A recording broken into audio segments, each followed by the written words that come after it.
Okay, we're picking up the previous segment, and we were looking here at the where all the rebars cross for the spider beam. Holds up the roof dash helicopter pad. Actually, I'm going to put a compass rose up on here, marked every 5 degrees, with some kind of ornate arrows at the ends of north, south, east, and west. And we're going to make it solar south, not Earth's axis south. We're going to make it point at the sun for south. And that's because it's going to be done exactly the same way with the shadow pole, was like a sundial kind of deal, that we're using to set up our solar panels down in this field down here. So they're facing south. This galvanized metal wraps around a bunch of vertical pieces of cocoa lumber with a plywood cap screwed on them. You can look at the inside of one right here. These 2x3s go all the way around there. There's like 10 of them to each one. And the galvanized wraps around them, and the side forms will lay right up against that galvanized. The galvanized being so thin, it doesn't telegraph through on the spider beam, at least not enough you can tell. This floor we put in here is 2-foot wide pieces of phenolic board, half a sheet wide, and it's up on it's got a bit of a frame on it down here, and underneath of that there's some cross pieces that are sitting in there, and they were screwed to these longerons, and under that we have blocks. That way we can kick them blocks out, and this piece will fall down, so we can take this piece out underneath of the spider beam, so we can disassemble it. And we did the blocks underneath of pretty much every floor we did after the first room, because we had an awful time and it was dangerous trying to get the stuff down when it was wedged. There's a lot of tension, or compression rather, on those stands under a concrete floor, because the full weight of that wet concrete compressed it. And so when you try to knock them out, they're really loaded. The guys are over here dealing with orange pipe, I guess, and I'm counting to see if we got enough and see how many are missing, or where we got them on the wrong spoke or whatever. But they all go pretty much to these headers that are sticking up, manifolds. The can light pipes don't go to the top of the concrete. They go close to the top of the concrete, but they're closed off. The reason they're tall when the light is down here at the bottom is there's a power transformer in those can lights that changes the 220 to 12 volt, and it puts off heat, and it's in an enclosed space. Now I got a vent hole down here facing in where you can't see it, where the fan mount is, but still we needed a place for the heat to rise up and soak through this pipe, which is like an insulator, so keep from burning up the transformers on the lights. Bearing Guy Road over here, you can tell it's right in front of the house, and utility lines, transformers in the yard, but they won't hook up to it for some reason. And every house needs a name, so the boss named this one Villa Cecelia. This is for her grandmother, who had owned the property and gave it to her mother. Actually, it was split between a couple people, and her mother traded some riverfront rice field land, 3 hectares down there, for what the other woman had up here was half of the 9.36 hectares. But at that time, there was no road up here, no electric, no city water, no nothing. There was no physical access to the property, and they gave it to Bernardina because she wasn't at the meeting. You know, it's not that they didn't like her, that she wasn't there to represent herself. And you can't make it out, but there's a bunch of lines and numbers over here. We write right on the house because we're going to cover it with plaster or paint or something, so we just write on it like it's a tablet. This was a fairly stress-free day. We went to church. They held the ceremony at when they put the hymnal down for the last song. We had all the witnesses we needed. We invited them to lunch at the Catherine's restaurant. I just did what I was told, and didn't sweat anything. He was we came and we did it. We're done. This is Benji of Benji Boy. It's called Benji said a boy Benji, because Boy's basically the lead man. Because it sounds better as a title for a business. And what he's got there is a orchid. The outer windows of this level of the house are orchids. The lower level is fish, like angelfish and tangs and seahorses and lobsters for the doors, you know. What you're seeing through here, that's the spiral staircase with the forms knocked off, but he hasn't gone up around it with the chisel point on the hammer drill and cleaned all the corners and stuff up, and he basically skim coated it to a smooth curve. Might have been some rendering on that too, and some of this wire screen. But we were doing wire screen on everything, so that's probably what it was. And down here at the bottom, that's a rebar shear. That's the first one. I sent that one from the U.S. And the next two I bought were bigger. I bought them in the Philippines for less money. Figure that. That's I'm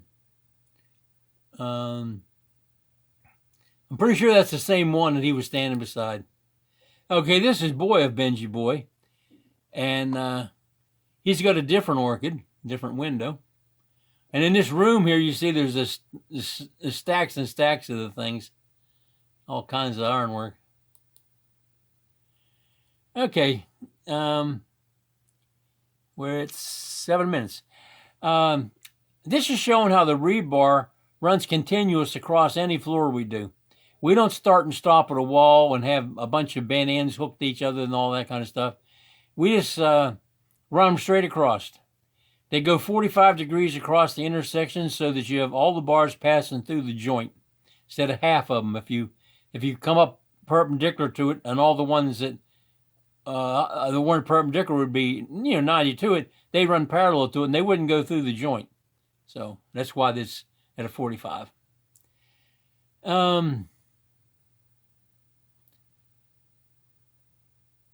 I don't know what that is. It's nothing anybody's living in, because they just lived up under these roofs up here. And that concrete is not as thick as it looks. It's only 8 inches thick, as far as I remember. 6 inches out at the edge and 8 inches in the middle. But you notice in here that this is a pretty dry mix for concrete. The concrete, the cement powder and the water should be about the same weight. And that's what we did. Also, if you can focus on anything here, where's my pointer? This is the end of the left side bar. This is the end of the right side bar. The minimum lap on this house is 16 inches. Anytime I found one that wasn't, we had them redo it. Or we would put a piece down beside it that was 5 feet long, pick it up and stick and lap it together with that. Now, say, for instance, this one down here, these are 7-inch grids. So 1, 2, 3, 4, it's 28. 31.5 inches of lap on that one. The way this was done with virtually zero scrap on the, if you're making a round circle with square holes, you would think there'd be an amazing amount of waste, but there's none. You put a bar across the roof. The piece you cut off at the end over there, that's your start for your next one. So you went across the roof. Now you get a different length on the other end because you had a start of a bar that started your row. And you go like that. And if you're not liking the way that they're, like if you're not wanting the pattern to have a strong point across there, you do like 4 rows, and then you start from the other side and come back, and that throws the joints someplace else altogether. And you can keep your 16-inch laps or 20-inch laps, It's supposed to be 23 bar diameter. So on a 1/2 inch bar, what would that be? 12 inches, 11 and a half inches, 11 and a half, I guess.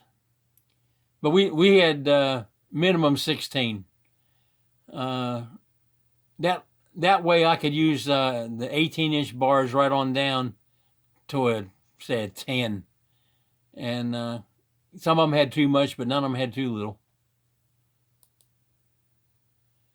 And we're still looking at this intersection of rebar from the last video. It's getting closer, but starting to getting kind of busy with the orange pipe. You wouldn't believe how hard it is to put that last few in there where they have to go from one place to another place without out having 50 elbows in it. We pulled all the wire through this house. It was 42 spools of 500 feet. That's like 150 meters of wire in the Philippines. It took 2 days. There's a minimum of 7 wires on a receptacle because we have multiple circuits and multiple voltages. And we ran like 4 wires to light switches. And the way it's done is you get one of them pieces of cheap plastic bag that they use in the Philippines to put everything in. It's biodegradable because the sunlight destroys it. You don't see any trash around it. They pick it up for recycling, but if somebody didn't pick it up, it would decompose in the sunlight and just blow away in the wind. But you get a piece of that bag, you get you some light fishing line, not the kind you tie a bamboo with, like 7-pound test, 10-pound test. And you tie that around your plastic bag, you stuff it in the pipe, and you go to where you think the other end of the pipe is, and you put the shop vac on it. And the plastic bag will come through that, pulling the fishing line around 60 feet a second. You put the thing in and go, and you pull your vacuum cleaner away, and you see that the plastic bag and the fishing line is in your vacuum cleaner. We were waiting for some sign that it was coming through, and it's been there all the time. Strange. Anyway, the fishing line, once it's through there, then you just cut off the plastic bag, and a couple 3 inches of the line gets lost, and you tie on some braided rope, like 3/16 braided rope, and you pull that back through the pipe. And that might be a 75-foot piece of rope, and you just keep pulling it until you're getting down there, all of it in there. And then you tie your 7 wires to it, and you use the rope to pull the wires through. And while you're pulling, connecting the wires and pulling through, they've then put fishing line in a couple more holes. You're waiting for the piece of rope. So it just went amazingly fast. We pulled number 6 wire, number 8 wire, number 10 wire, number 12 wire, and number 14. And after we went through the 42 spools, we started buying wire in the Philippines. 150 comes in a box rather than on a spool. It was a little different. On the spool, we took our flimsy old aluminum ladder and put some rebars across it and put the spools on it. So you just pull it and unwinds right off straight. Doesn't have any twists in it or anything. And it worked really well. But when we got to the boxes, you lay them on the floor and then they go up over a piece of rebar or something like that. And it didn't hang this way and that. Just out of meanness. Anyway, I don't know who's taking the picture, but obviously it didn't either one of us. She told me what she was doing here, but I can't remember what it is. Oh, she had somebody that she wanted to send a picture of that the bananas were about 2/3 done on around the house. These bananas were planted right up next to the foundation in the way. What it was I was complaining that I thought we were going to live in a tropical rainforest kind of setting, and we're out on this clay field that nothing will grow on but weeds. And she knew I wasn't liking it too much. And she told the guys what I was talking about. And I come in the next morning, they had planted bananas all the way around the house. So it looked tropical. Um, that's all right. Yeah. This is the crew. Randy, Jojo, Benji, Brian, maybe Brian, Boyette, Joe Mel, and Boy. Um, right at the end of this being done, we added 2 more to the crew. 1, 2, 3, 4, 5. We have 7 here. He went back to Mesbati, so we got another guy because he wasn't coming back for at least 3 months. And that brought us back to 7 again, and then we added 1, which made 8. I thought we had 9, but he wasn't there when the other guy was there. And Randy does fishing, so he's not there all the time. If he makes more money fishing and they're catching, he'll be doing that. But he shows up when we're having a pour, when we need the whole 8 people there the same day. He shows up, and there's one more that's not in the. Maybe that's him without the with the haircut. That's Nane. That's another brother of this guy and that guy, and this guy. Same crew standing up, same basic guys. Wait a minute. We've got Al in there. 1, 2, 3, 4, 5, 6, 7. Huh. So who's missing? Randy. Somebody's changed out because Al wasn't in the last picture. Joe Mel and Boy. This is after this first eye was poured, and we covered it up with plastic. Maybe it's not poured. Maybe they got the divider wall.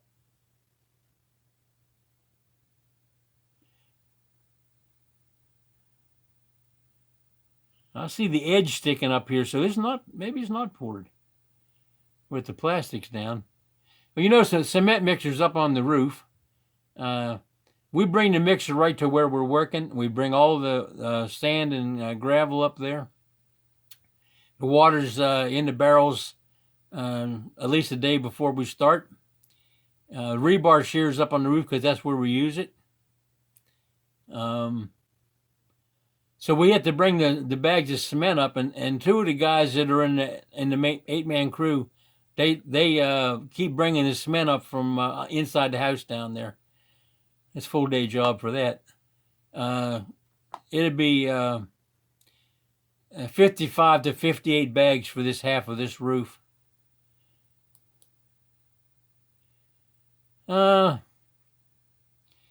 Noteworthy thing here is there's an inch drop between the phenolic board and the height of the beam. That's so that it's like a dovetail or mortise and tenon, where the wall sticks up into the bottom of the floor. Keeps it from sliding around. Must be windy. She's hanging on. It gets windy up there. I'm thinking about having a vertical axis wind turbine because I don't have to feather the blades and stuff. The shape of the blades I come up with and the orientation, it'll run at a pretty much constant speed. So aerodynamically, it'll be really efficient. But we're going to put solar panels up first. Okay, that's the boss, Aurora. Gloria, Elijah, that's her youngest son. This is ML. It's a niece of Florence. And that's Boy and Joe Mel. And what you're looking at here is the side of the stairs. There's one of these on each side of the stairs. And that's what we run the mixer up and down from one level to another. Okay, we've traded ML for, her name is Lucky Mon Angel Joy. That's one word, I guess. Or maybe it's hyphenated. She has 9 children. There's one named Angel, and there's one called Lucky. And this one is Lucky Mon Angel Joy. I don't know if she has one named Mon or Joy. But anyway, this is the last girl. So she just stuck a name on her. Does excellent in school, smart kid. And when the pandemic started, we knew we were in a world-class health situation. The first week it was announced, they closed the Catholic churches in the Philippines, locked the gates. They closed the schools. They shut down the jeepneys. They shut down the tricycles. They shut down the provincial buses. They shut down the local buses. They put barricades up on the roads with either local people who are now unemployed because they couldn't get to work, or PNC police, or Army. And they stopped people from moving place to place, and they started checking temperatures. They were on it, you know, like what they say on Flies on, and whatever, from the beginning. And that's why they only had 7% the per capita fatalities the U.S. does. They're still having trouble, though, because it's such a densely packed population. Oh God, this video's gone too long. We're gonna shut it off and start again. The picture will take up right here.